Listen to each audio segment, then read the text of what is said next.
Entonces, comenzamos con este breve repaso y vamos a ver algunos conceptos importantes. Inicialmente vamos a hablar de que normalmente estadística se divide en dos partes.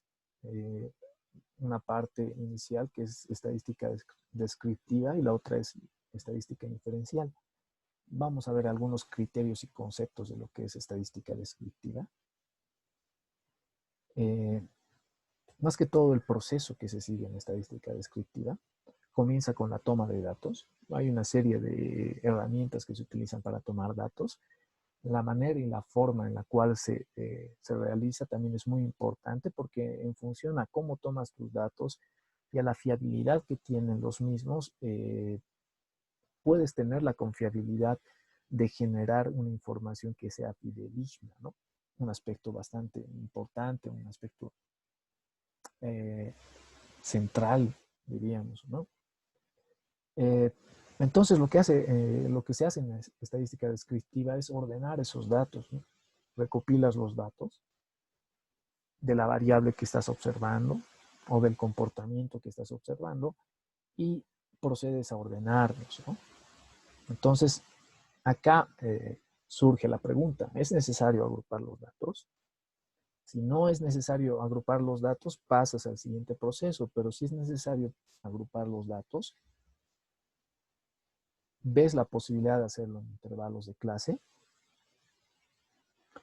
y una vez que has aplicado este criterio, recién puedes determinar las marcas de clase, que no son otra cosa que, digamos, el valor promedio de cada una de las clases.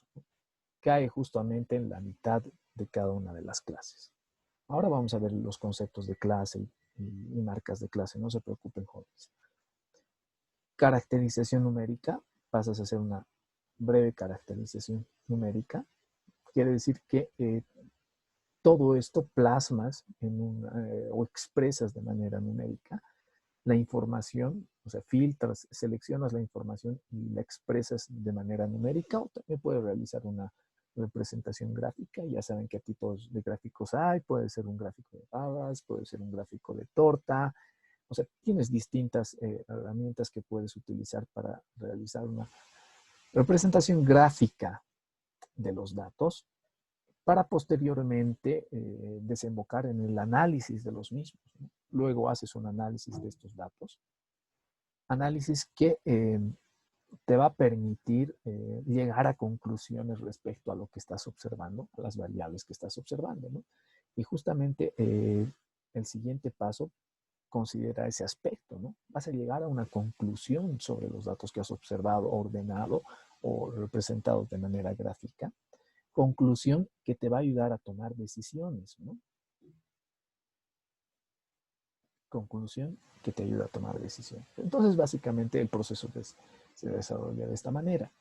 Parte desde la toma de datos hasta el análisis de estos datos, previa caracterización numérica, la representación gráfica, hay que ver cómo organizas los datos que tienes, con la finalidad de que te facilite el análisis que vas a hacer y la conclusión emerge, ¿no?, del análisis previo que has realizado, y de hecho eso te ayuda en la toma de decisión. ¿Hasta aquí alguna pregunta, joven? Eso está completamente claro. Está claro, profe. Ok. Está claro, profe. Una Listo. duda. Adelante.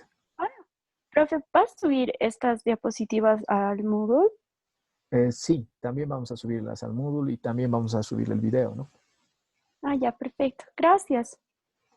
Ok, entonces pasamos a la siguiente diapositiva.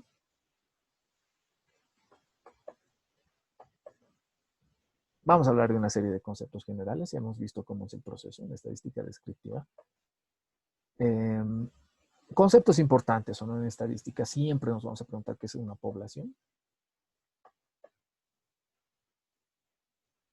Como definición voy a tomar que es un conjunto de elementos que presentan en realidad una característica común, ¿no? O sea, cuando estás hablando de una población, vas a hablar de un conjunto, ¿no? Forzosamente de un conjunto que posee una característica, ¿no?, común entre ellos. Por ejemplo, cuando haces una segmentación, segmentas bajo ciertos parámetros, ¿no? Ciertas características. Entonces, la población, cuando hablas de una población, justamente es un conjunto de elementos que tienen una característica en común, algo en común tiene. ¿Qué es una muestra? Una muestra es una parte de la población, ¿no? Es un conjunto reducido que pertenece a esa población y que tiene la finalidad de representar a esa población, ¿no? Es un conjunto pequeño que sacas de esa población y que representa el comportamiento de la población en general. Pasamos al concepto de frecuencia y vamos a tener dos tipos de frecuencia. Una frecuencia es la frecuencia absoluta, que muestra el número de veces que aparece un criterio, un valor en un estudio estadístico, ¿no? Básicamente es eso. Y vamos a tener una frecuencia relativa,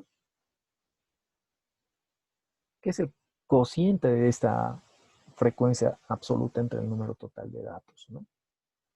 Entonces, nuevamente, recapitulando esta parte, ya sabemos que la población es un conjunto de elementos que tienen una característica en específico, como la muestra es parte de esa población, un grupo reducido de esa población que tiene la finalidad de representar. Y la frecuencia es el número de veces que se presenta ese valor o esa característica en el estudio que estoy realizando. Y la frecuencia relativa te da una relación, en realidad, de ese número de veces que se presenta esa característica entre el número total. En pocas palabras, te está dando un porcentaje. Es un porcentaje. ¿Qué porcentaje representa?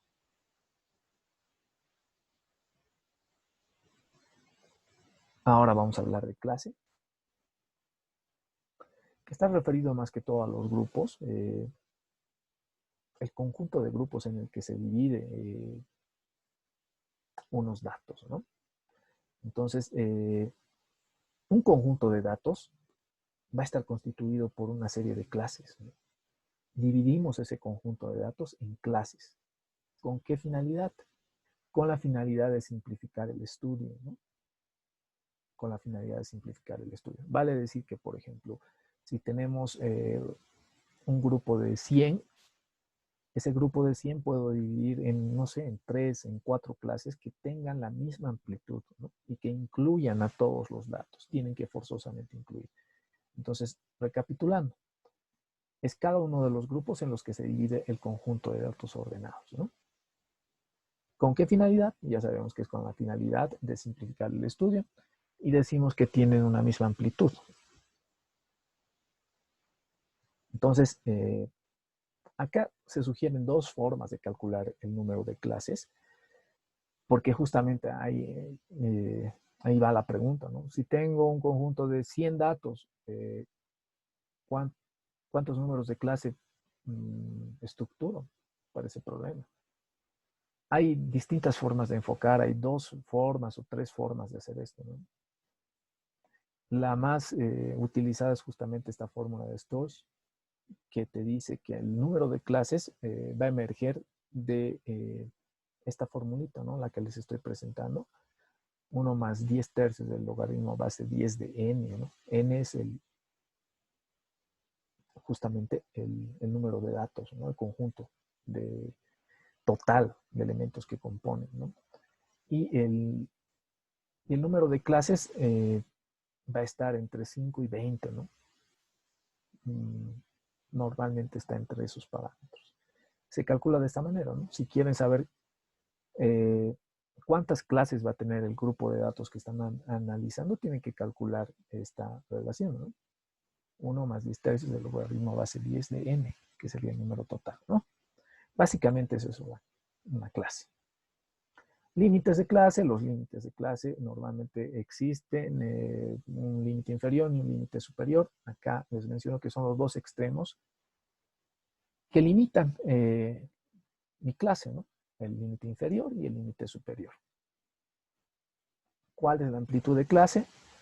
Es la diferencia entre el límite superior y el límite inferior, ¿no? El ancho de clase o la amplitud de clase, así está en algunos textos. Hasta aquí, jóvenes, ¿alguna pregunta o se ha entendido claramente?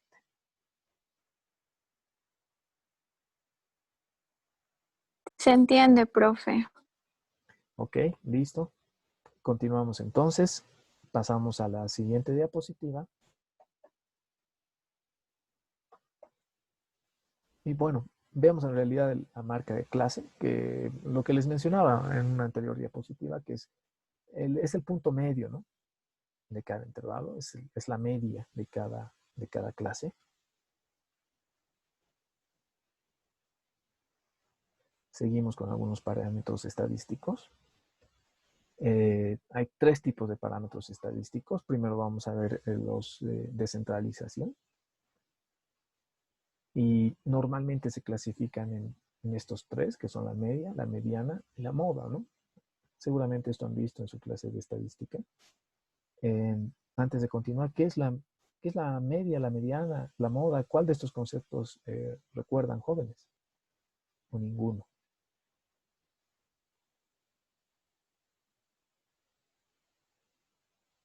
La media es la suma de todos los números dividido entre la cantidad de números que tienes, ¿no? Ok. Bueno, su compañero recuerda la media. ¿Alguien más? A ver, adelante, Sebastián. La mediana es el número en el cual se parten en la mitad, mitad, todas las observaciones. Ok, gracias, interesante. ¿Quién más? Andrea Altamirano, adelante. Pues la moda son los datos que más se repiten. Ok, la moda son los datos que más se repiten. Adelante, Luciana.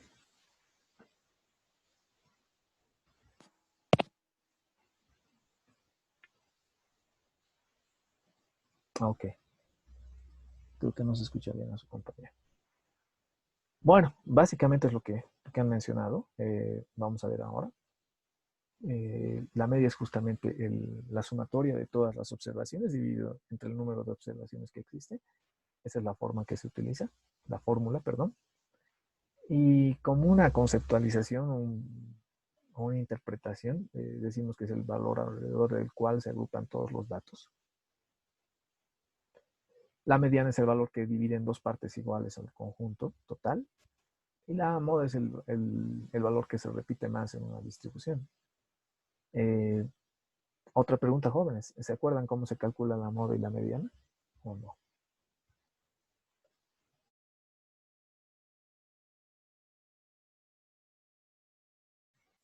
¿No se acuerdan, jóvenes? ¿Cómo harían? La verdad no mucho, profe, yo personalmente. Ok. También yo no me acuerdo muy bien. Bueno.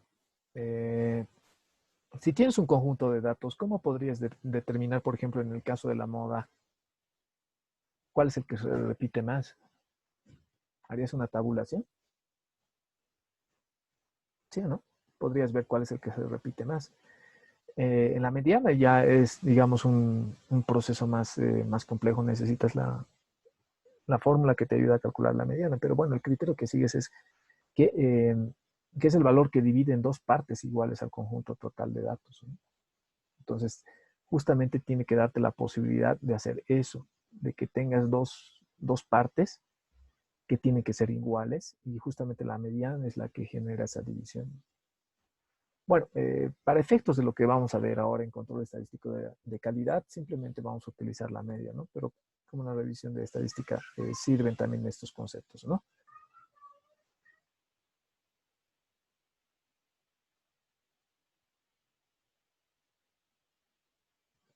Vamos a los de posición, que en este caso pueden ser también 3, cuartiles, deciles y percentiles, ¿no? ¿Cuál es el concepto que se maneja? Los cuartiles tienen la posibilidad de dividir al conjunto en 4 partes iguales, mientras que los deciles en 10 y los percentiles en 100 partes, ¿no? En 100 partes que son iguales. Eso con relación a los de posición y vamos a pasar a los de dispersión, que justamente nos van a servir mucho, lo que vamos a ver de acá adelante. Tenemos 3, ¿no? El rango, la varianza la desviación típica o desviación estándar. Pregunta, jóvenes, ¿se acuerdan de estos parámetros de dispersión? ¿Cuál es el que recuerdan?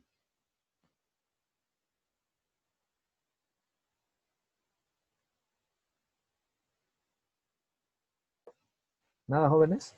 ¿No se acuerdan? Bueno.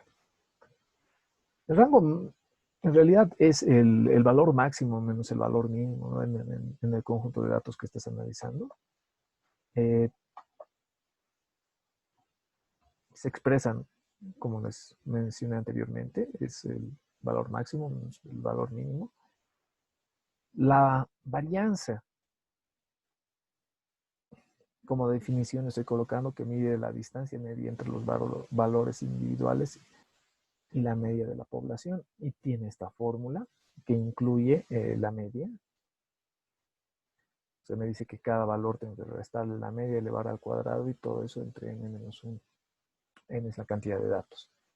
Y por último, la desviación típica o la desviación estándar, que tiene una relación directa con la varianza, ¿no?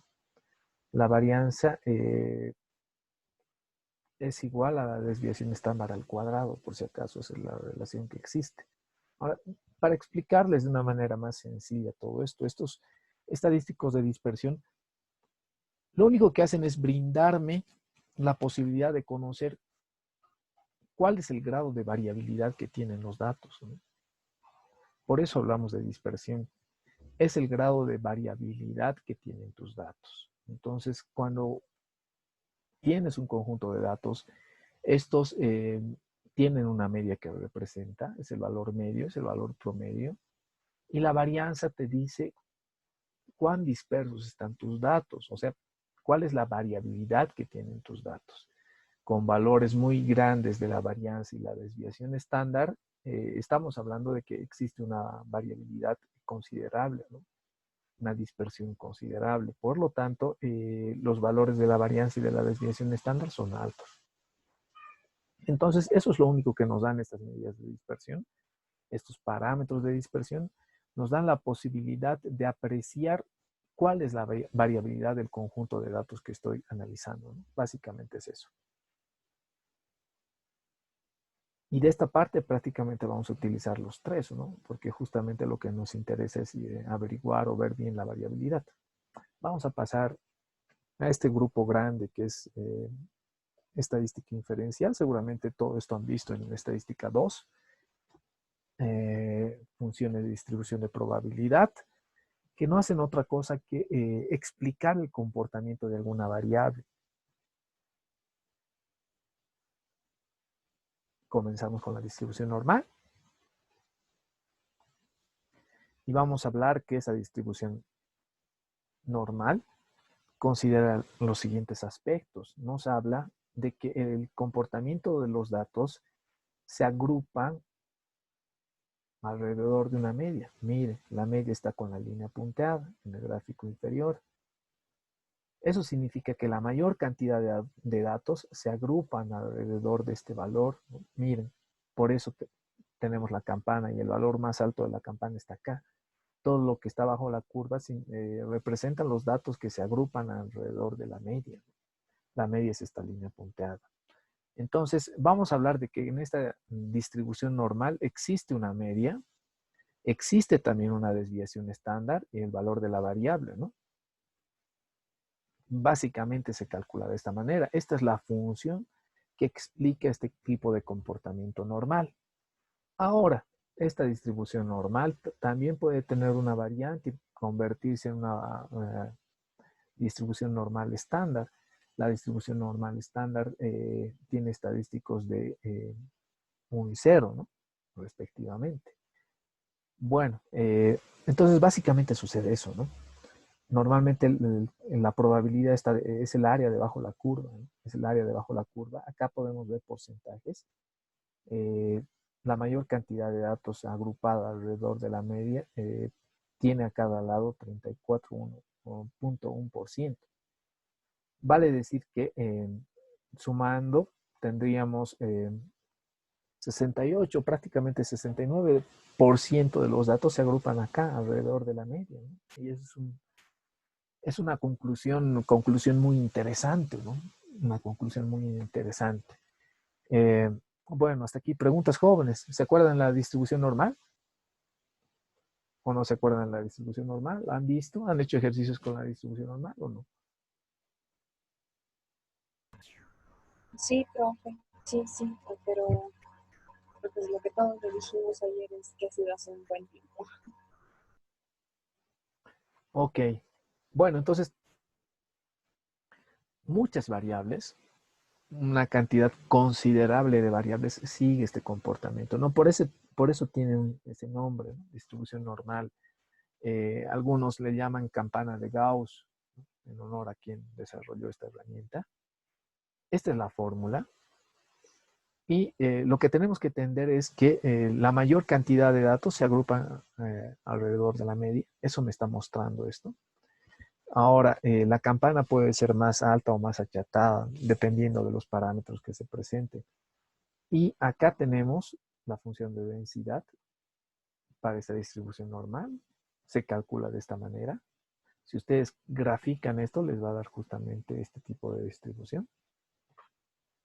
Y a su lado vamos a, o tenemos en realidad, la función de la distribución normal estándar, ¿no? Esa es la forma de la distribución normal estándar.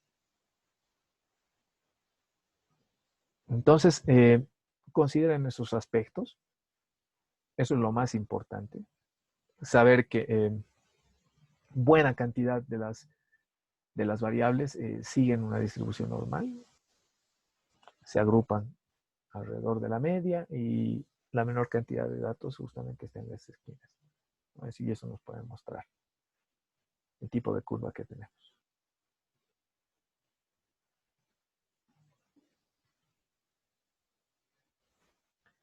Pasamos a la siguiente diapositiva. Y vamos a seguir hablando de la distribución normal. Acá quise colocar esta tabla de la distribución normal, en la cual podemos ya sea obtener el valor de z, ingresar a través del valor de z, o ingresar a través de la probabilidad. Entonces, si ingreso con la probabilidad, voy a encontrar el valor de z y viceversa. ¿Cómo se calcula esto, no? Miren, por favor, aprecien. Esta es la función de densidad. Lo que hace es integrar, ¿no? Toda esta área que está achurada con otro color, representa eso, ¿no? Es esa integral, la integral que se da entre la cola izquierda y la posición que está por encima de la media, ¿no? ¿Cómo se calcula? Es una integral, como pueden apreciar en la diapositiva. En la diapositiva es una integral que va desde un límite inferior hasta un límite superior, ¿no? ¿Cuál es el límite inferior? Es, de hecho, menos infinito y va hasta x, ¿no? Básicamente es eso, jóvenes, y voy a cerrar esta parte de la distribución normal con tres conceptos que quiero que los tomen muy en cuenta. ¿Cuándo se utiliza la distribución normal? Acá en el inciso A vamos a ver que se utiliza cuando se quieren medir ciertas características de calidad de un producto. Entonces, se usa para medir las características del producto. En el inciso B, a veces se usa por aproximación, suficientemente útil a las distribuciones binomial, Poisson e hipergeométrica. ¿Qué significa eso? Que esta distribución normal se puede asemejar a las distribuciones binomial, Poisson e hipergeométrica, ¿no? Entonces, se aproxima a los valores que tienen estas distribuciones. Ese es otro uso, ¿no? El primer uso ya sabíamos que se utiliza para medir ciertas características de calidad, o sea, la aplicación es en calidad.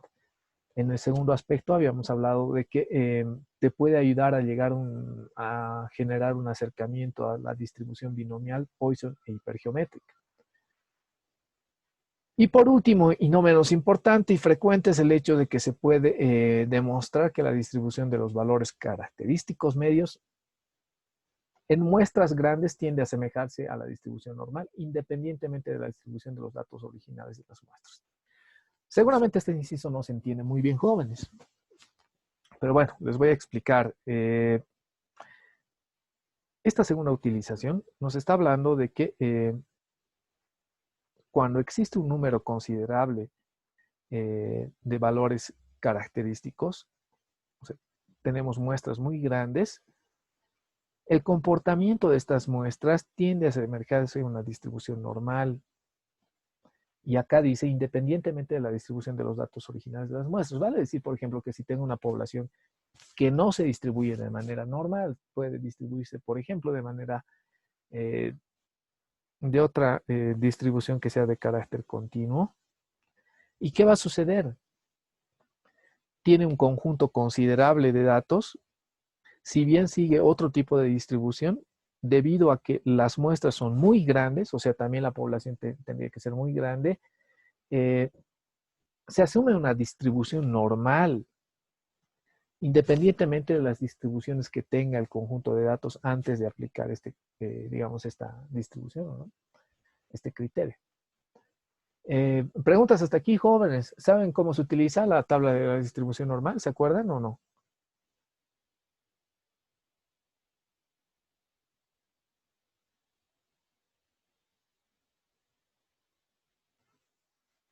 ¿No se acuerdan, jóvenes? Profe, una preguntita, ¿de casualidad no es en base a los cuadrantes, encontrar el número a base de los cuadrantes? Sí, básicamente O- es eso, ¿no? A ver, rápidamente los voy a explicar. Tenemos que ver la aplicabilidad de todo esto. En control estadístico de la calidad nos va a ayudar a ver estos aspectos. Miren, acá están los valores de Z, ¿no?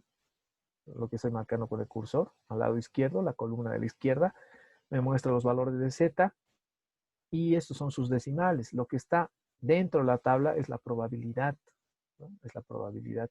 Esto tiene una aplicación considerable, no solo en planes de muestreo, en otras asignaturas que ustedes ven, por ejemplo, como modelos cuantitativos.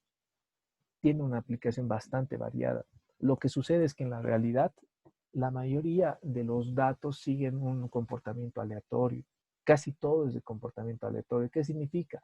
Que para llegar a proyecciones, llegar a proyectar un comportamiento, forzosamente tienes que utilizar estadística porque el comportamiento es aleatorio. ¿Qué significa aleatorio? Significa que no conoces con certeza el comportamiento, que existe cierto grado de incertidumbre con relación al conocimiento de la variable. Por lo tanto, aplicas técnicas estadísticas.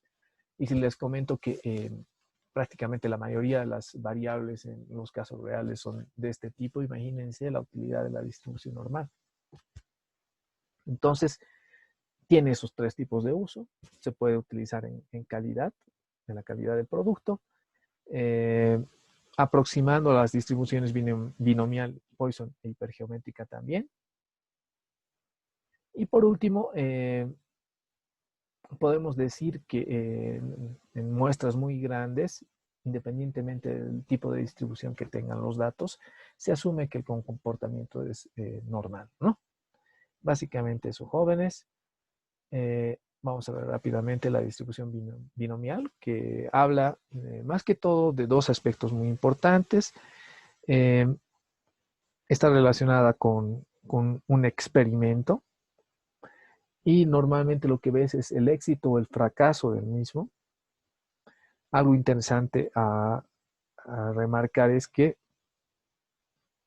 la probabilidad de obtener éxito o fracaso siempre es la misma en todas las ocasiones, ¿no?